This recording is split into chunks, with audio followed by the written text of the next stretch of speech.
What's up, everybody, and welcome back to my horror corner. Well, we're not really in my horror corner today. We're in a different section of my house, but that's neither here or there. Today, I want to go ahead and spotlight this awesome freaking movie that I saw a couple years ago in a Discord server in a viewing party with the director himself, Drew Marvick, and this came out in 2017. Today, we are looking at Pool Party Massacre, baby. It's the worst pool party ever. What started out as a relaxing summer day by the pool for a group of high-maintenance socialites quickly becomes a nightmare when an unknown killer begins stalking and murdering them one by one. Blair Withenstrope and her friends don't know it yet, but they are about to attend the worst pool party ever. Fucking love this movie. Now, this movie isn't for everybody. First and foremost, look at this artwork. Absolutely killer. Absolutely beautiful.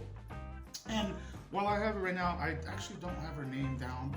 I think it was like Crystal Stoney, but shout out to her because she was probably one of my favorite bits of this movie, her and Clay. So, like I was saying, this movie is definitely not going to be for everybody. I feel like you definitely have to be a fan of slasher movies to kind of just feel the love for this movie. And also, it's an indie horror low budget movie made in Las Vegas with a bunch of like family, friends, and maybe just a few like legit actors or actresses, whatever.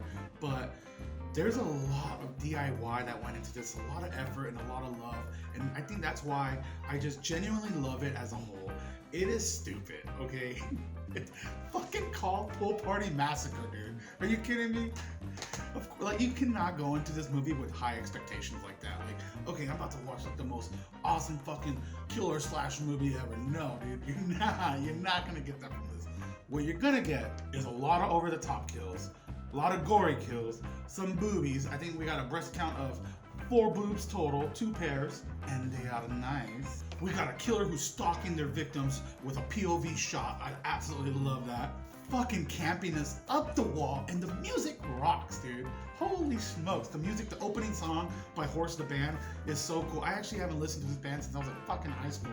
And there's just a lot of like genuine comedic moments for me, and especially like I was saying, mostly comes from Brittany, and then there's another character in the movie named Clay.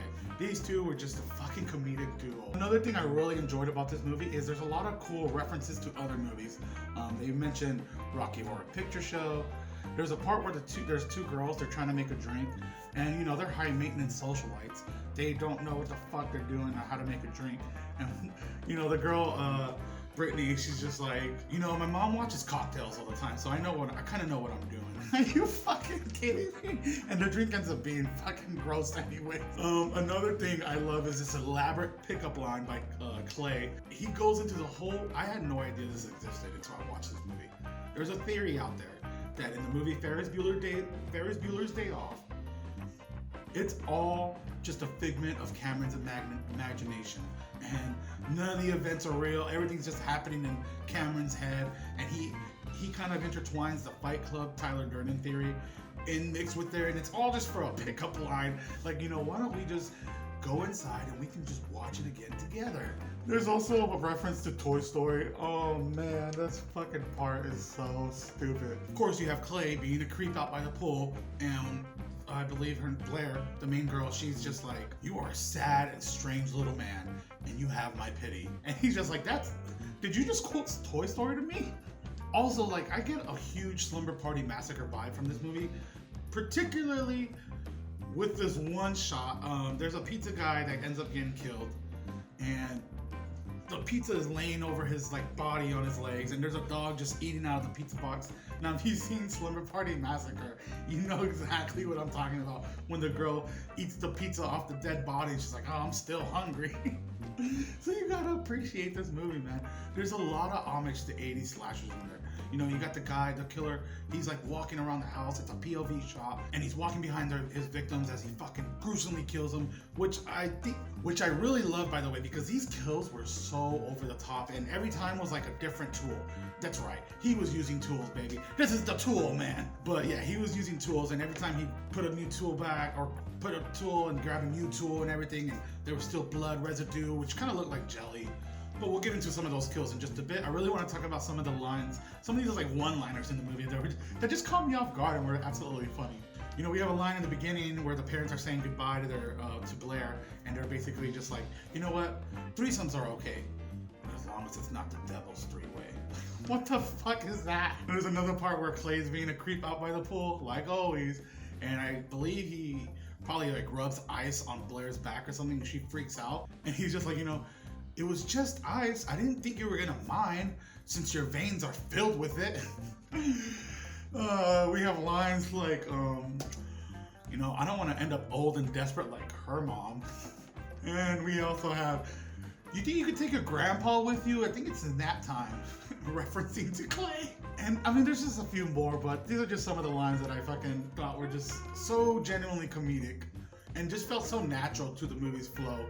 Now, like I said, the acting isn't the best. There's a lot of dialogue as well in this movie that you're just probably gonna be like, can this be over? And I think you're just supposed to hate these fucking people. There's like one character in the movie. I believe her character name is Nancy. She is like the only one that feels actual fucking human, like actual human being. Because every other girl is a fucking, you know what I'm gonna say. You cannot take this movie serious. A movie with the name Pool Party Massacre in it, you cannot fucking take that seriously. And that's the mindset you have to go in with a lot of these like slasher movies or these low budget movies or anything like that. It's not taking itself seriously at all. It's fucking awesome. Okay, and really quick, let's go over the kills, baby. We got total of 11 kills. Let's go down the line. We got a saw to the throat, screwdriver to the eye, hammer to the jaw, which is probably my favorite one. I don't know why I'm singing a song. We got a double kill with 2 axe kills. It's one through the fucking neck, and you basically get beheaded. Another one is straight through the dome. Then we also got a pickaxe through the dome. Oh, I felt bad for that one. I think that one goes through the old elderly neighbor next door, just basically trying to tell them, can you turn it down? We got probably my second favorite kill is the hacksaw to the stomach, the pizza boy's stomach. Straight through the stomach, and all these guts and intestines start just pouring out. Love it. Third favorite kill is probably gonna be to my boy Clay here. This dude gets it while he's rubbing one out in the bathroom with a drill through the wall, straight through his chest. We got the weed whacker shower death. We got a machete through the freaking door, through the stomach. Absolutely loved it. And then we got the last kill of the movie is an axe to the fucking head. 11 kills, baby. Loved all of them. My favorite was probably that hammer to the jaw. He just swings it right under through the jaw, and it just, you see like the two, I don't know what they're called, the two parts of the hammer where they kind of look like that. Anyways, comes right out and just fucking killer. The pizza boy fucking death scene was really cool with his guts and everything. And I just appreciate things like that. Well, everybody, with that being said, I'm gonna just go ahead and wrap it up there. If you haven't already, please be sure to hit that like and subscribe button if you're enjoying this content. If not, then glad you just stuck around to listen to me ramble on about some fucking silly little movie called Pool Party Massacre, the worst pool party ever. Happy Spookies.